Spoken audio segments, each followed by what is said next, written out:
This is the Eufy X9 Pro, which is Eufy's first attempt at a self-washing mop and a more high-end robot above the old X8.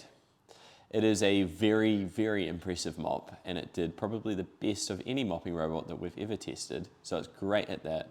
There are a few things though that are worth considering, so make sure to watch to the end of the video. The Eufy X9 Pro has all of the specs you'd expect to find on a new flagship robot.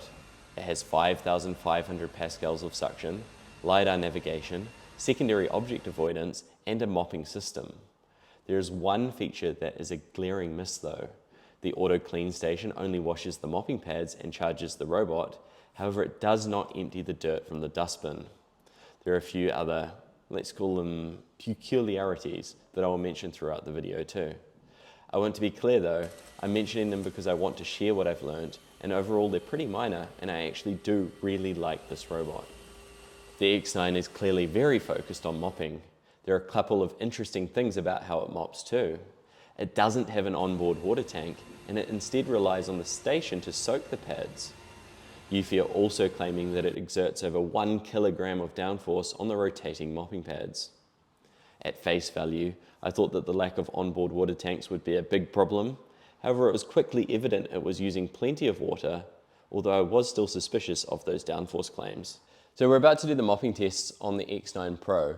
We normally put down the grape juice in the coffee for 24 hours, but this time we put it down I think 4 days ago, and I got really busy. So I have very low expectations about whether it can get it up, and I'm actually quite worried that we've probably permanently damaged the floor. It kind of looks like a murder scene. So anyway, we're about to send it out and see how it goes. Rather than having water in a tank on the robot itself, before it goes out to clean, the dock cleans and soaks the mopping pads, which are highly absorbent. As you can see, they really do hold enough water to mop properly. It actually seems to use more water than other robots, like the Robot S8 Pro or the Ecovacs X1 Omni, which do have those onboard tanks.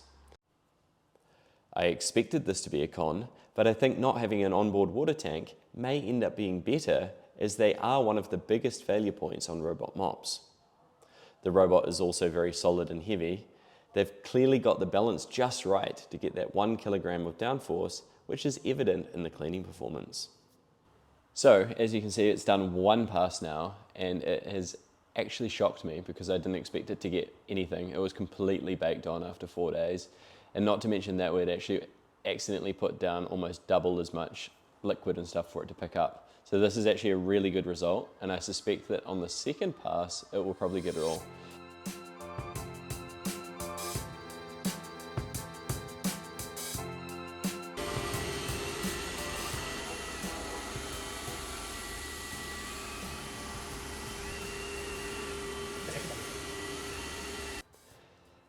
So this has blown my mind. I wasn't just saying that for YouTube to be dramatic. I was genuinely concerned that we'd damaged the floor. We've let that stuff here for 4 days. It stinks. It was completely dry, and I thought that would be, at best case, down on hands and knees with a sponge trying to get it up. But it's done an amazing job, and there is still a little bit down there in the grout, not the grout, is in the cracks of the wood, which we will have to get out with a Q-tip or something.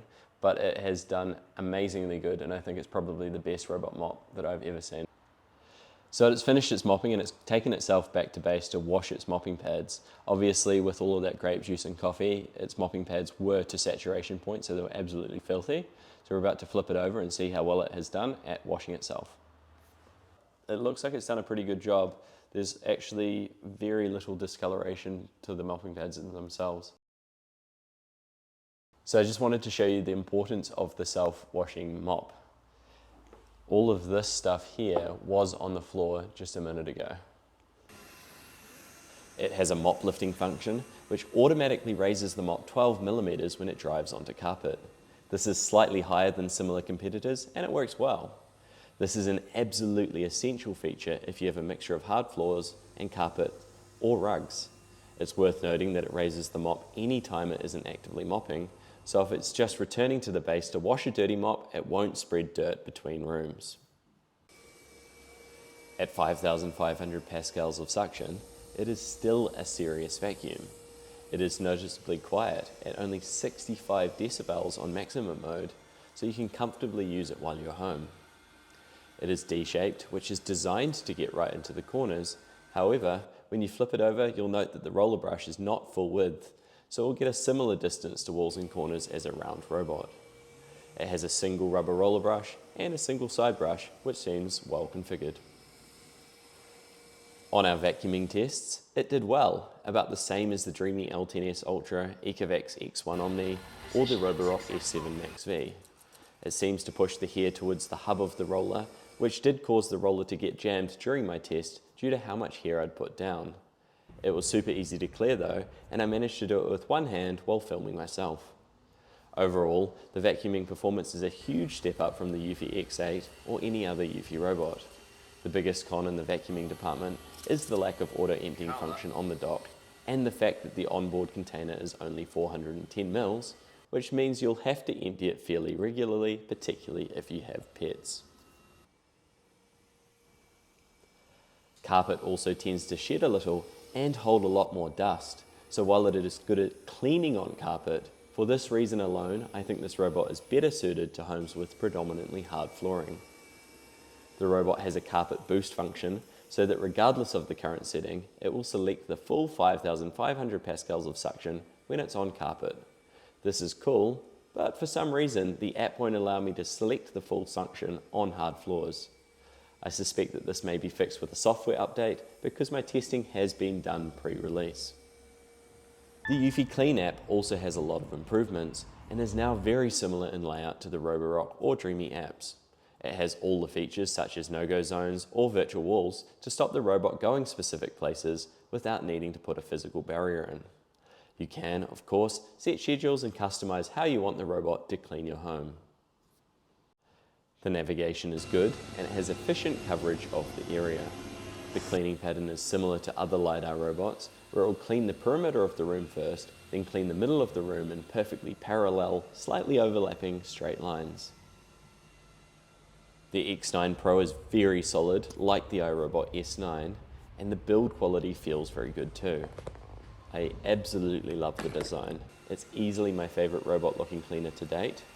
Although funnily enough, it's the one thing you can't really tell in the video because it's the little things like the material choices that set it apart in my opinion. So while there are a few things that could improve and things that may improve with software updates over time, it is still the best robot mop that I've tested on the market at the moment. Its mopping performance is incredible, so for any homes with hard floors, it will be an exceptionally good option. If you have more carpets or you have pets, then the dustbin might be a little bit small, but it is actually still a very good vacuum as well, and much what you would expect from a robot vacuum with 5,500 pascals. Overall, it is an exceptional robot, and I'm stoked to see that Eufy have made such progress.